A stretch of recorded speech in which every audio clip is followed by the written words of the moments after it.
ये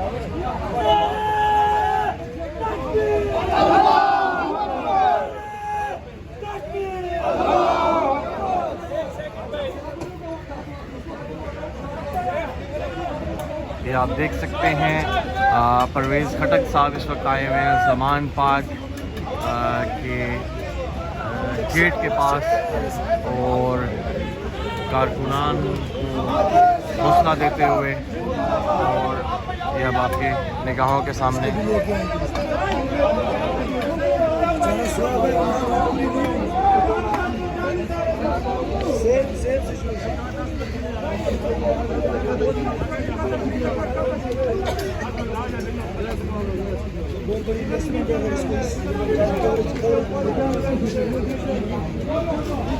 ये देखें, ये निहत्ता कारकुन इसको शल लगा इधर, और ये जुल्म, ये बर्बरियत, ये जबर आखिर किस बात का बदला है? शायद इस बात का कि उनके हर गैर आइनी और गैर कानूनी बात को माना जाए। तो इस हवाले से इमरान खान का जवाब वही है जो अमेरिका को था कि एब्सोल्युटली नॉट, और अवाम उसके लिए बाहर पूरी रात सड़कों पर मुसलसल शदीद शेलिंग का उसे सामना करना पड़ा, लेकिन वो किसी भी सूरत अपने कप्तान की तरफ उन्होंने किसी को मैली आँख से भी नहीं देखने दिया। ये आपकी स्क्रीन के आगे ये वो लोग हैं, निहत्ते लोग, जो पूरी रात हर तरफ से, चारों अतराफ से पुलिस का मुकाबला करते रहे हैं।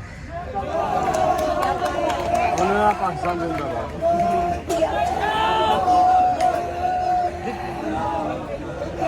पाकिस्तान जिंदाबाद।